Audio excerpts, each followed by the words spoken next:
Saya membaca bab 2 ya dari karya Leo Giovanni ya, penulis besar ya. Bab 2 judulnya Understanding the Fundamental ya. Mengerti dasar-dasar TikTok ya.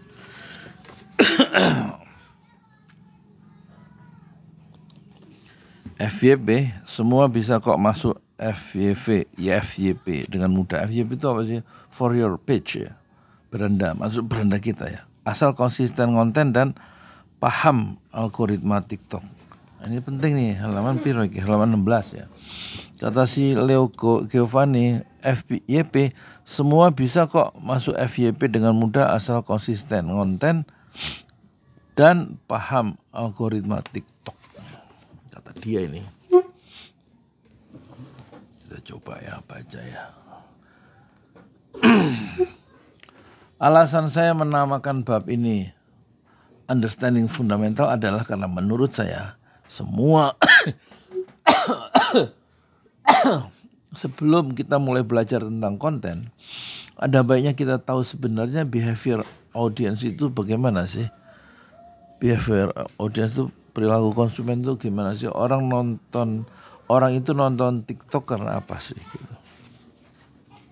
Pertama saya mau menjelaskan dulu cara kerja algoritma TikTok. Jadi kalau teman-teman belum tahu, FYP dari TikTok ini dijalankan oleh sebuah algoritma. Apa itu algoritma? Algoritma adalah sebuah mesin yang dijalankan berdasarkan data yang dikumpulkan oleh TikTok sendiri. Terus dia menjelaskan cara kerja algoritma FYP ini penting ya. Jadi ada beberapa data yang dimanfaatkan oleh algoritma TikTok untuk memasukkan suatu video ke FYP kamu. Beberapa data tersebut adalah user interaction, video information, device, dan account. Mari kita bahas satu persatu. Ini data yang akan diambil oleh algoritma TikTok. User interaction adalah berapa lama sih kamu nonton sebuah video? Video-video seperti apa sih yang kamu lihat? Video apa sih yang kamu like dan share? Jadi kalau kamu belum tahu, kamu bisa cek di bagian setting. Di sana ada namanya watch history. Semua video yang kamu pernah tonton, yang pernah masuk ke FYP kamu, itu semuanya disimpan oleh TikTok dan ada datanya. Oh gitu. Bisa cek di bagian setting. Jadi data inilah yang dimanfaatkan TikTok untuk bisa memberikan kita memberikan kita referensi saran-saran video yang mungkin kita sukai. Makanya kamu kalau nonton FYP TikTok itu rasanya seperti tidak bosan-bosan. Kenapa? Karena konten-konten itu terasa relate sekali dengan relate berhubungan sekali sama apa yang pernah kita lihat. Jadi follow, like, comment, share dan juga watch time ataupun rewatch juga termasuk ke dalam user interaction. 2, setelah user interaction adalah video information. Video information ini adalah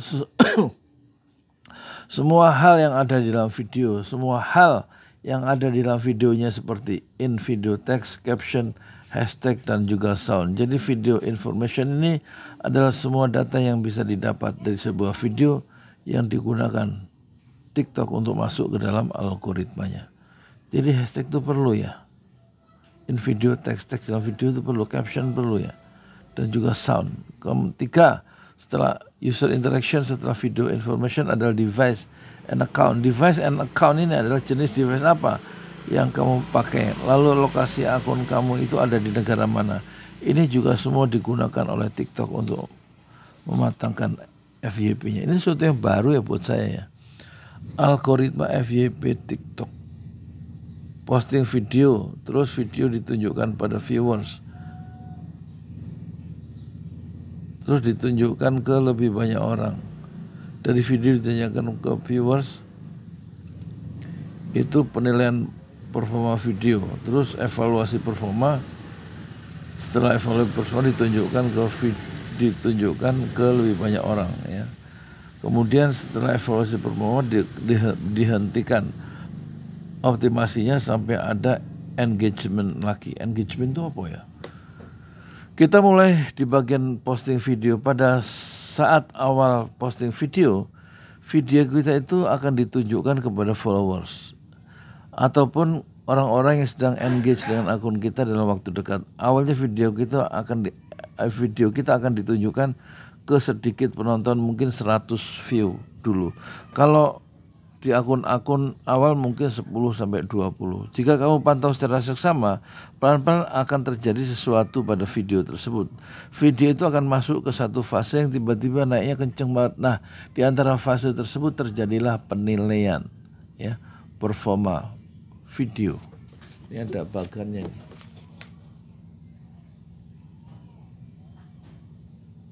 Jelas ya. Performa video. Penilaian performa video.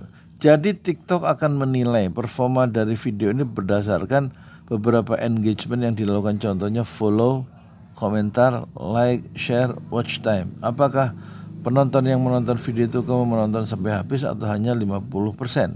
Atau bahkan hanya beberapa detik langsung di skip. Lalu apakah orang yang nonton video itu nonton lagi, rewatch lagi? Itu semua masuk ke dalam data yang digunakan untuk penilaian performa video. Setelah itu akan masuk ke evaluasi performa, di mana algoritma TikTok ini akan menentukan nasib dari videomu. Apakah nilainya itu tidak cukup lagi sehingga optimasi FYP-nya itu akan dihentikan. Makanya kalau kamu lihat kadang video itu sudah FYP, tiba-tiba view-nya berhenti gitu saja, view-nya tidak naik lagi. Nah, itu berarti sudah diberhentikan optimasinya. Tapi kalau misalnya setelah dievaluasi penilaian performanya masih bagus, video kamu akan ditunjukkan ke lebih banyak orang lagi. Sekarang halaman 22. Kalau kamu perhatikan ya, kalau kamu perhatikan sistem FYP itu kadang kenaikan videonya semakin cepat dari waktu ke waktu. Misalnya awalnya view-nya itu setiap kita refresh mungkin hanya naik 10. Lalu pada saat FYP tiap kali kita refresh naik 100. Bahkan kalau misalnya video yang sudah dioptimasi banget dan sudah FYP, sekali refresh bisa naik ribuan bahkan sampai puluhan ribu. Nah, ini berarti video kita sudah dioptimasi oleh TikTok dan akan ditunjukkan ke makin banyak orang. Akhirnya follow-nya itu akan terus berulang setelah ditunjukkan ke banyak orang. Setelah itu baru dilakukan penilaian performa video dan evaluasi.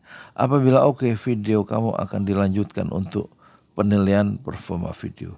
Jika evaluasinya buruk, video kamu akhirnya akan diberhentikan optimasinya oleh TikTok. Makanya sebuah video yang FYP-nya itu tidak bisa FYP selamanya. Kita juga harus bertanya, apa sih yang orang-orang mau dari video-video kita, ya kan?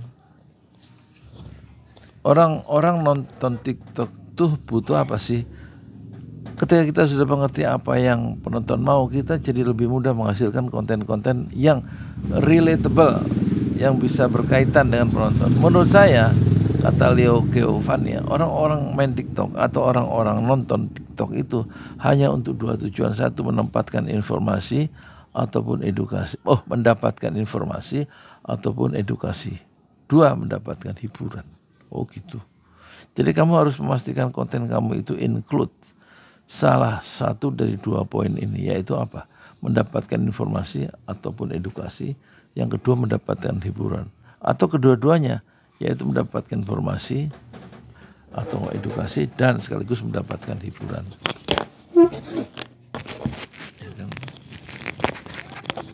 Halo.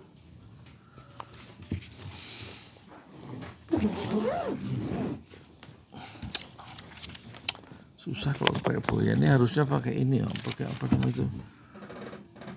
Udah beli 2 wireless kok nggak bisa, 200.000, 400.000 nggak bisa dipakai. Kenapa sih? HP-nya apa ya? Harus diganti. Konten-konten yang memberikan informasi itu contohnya bagaimana? 1, konten review atau sharing. 2, konten fakta. 3, konten sharing pengalaman. 3, ataupun tutorial melakukan sesuatu. Jika kamu perhatikan di akun racunin skincare. Saya sering mereview skincare. Kenapa? Karena saya tahu penonton saya itu pengen mendapatkan informasi tentang skincare. Saya juga sering sharing pengalaman menggunakan sebuah skincare tertentu karena orang-orang yang menonton mungkin juga pengen tahu. Oh, Leo setelah menggunakan skincare A itu pengalamannya gimana sih? Oke tidak sih? Terus saya juga sering sharing soal tutorial trik-trik skincare terbaru atau cara mengkombinasikan ingredient tertentu. Nah itu adalah sharing informasi. Terus yang kedua adalah mendapatkan hiburan. Mendapatkan hiburan contohnya challenge. Kemudian TikTok dance. Oh TikTok. Kemudian quiz. Keempat, a day in my life. Di mana penonton-penonton ini hanya bertujuan untuk mendapatkan hiburan saja, walaupun mereka tidak mendapatkan informasi baru, tapi setidaknya mereka terhibur dan mau menonton video itu sampai habis. Bahkan bisa terjalin engage kalau misalnya di challenge itu atau di TikTok dance, mereka juga ikut dalam tantangan tersebut dan mau membuat versi mereka sendiri dari challenge atau dari TikTok dance tersebut. Nah ini TikTok dance ini yang lagi seru ya kan. Itu halaman 25, sekarang halaman 26 ya.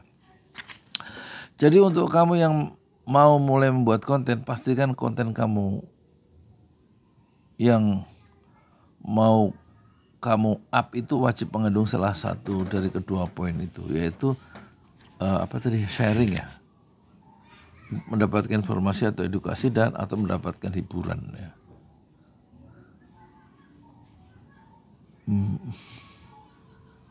Tanah air,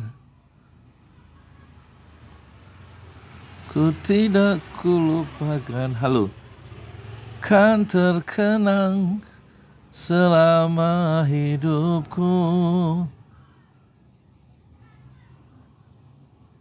Jadi untuk kamu yang mau mulai membuat konten, pastikan konten kamu yang mau kamu up itu wajib mengandung salah satu dari kedua poin tersebut. Videonya harus memberikan informasi baru kepada penonton ataupun memberikan hiburan kepada penonton. Informasi baru itu termasuk edukasi ya. Nah ini di halaman 27. Nah, ketika sudah tahu rahasia di balik FYP, semua terasa jauh lebih mudah kan? Jadi segera buat konten VT sekarang. VT itu video TikTok ya. Oke. Berapa 12 menit ya. Sekarang kita masuk bab 3, kita upload dulu ini ya.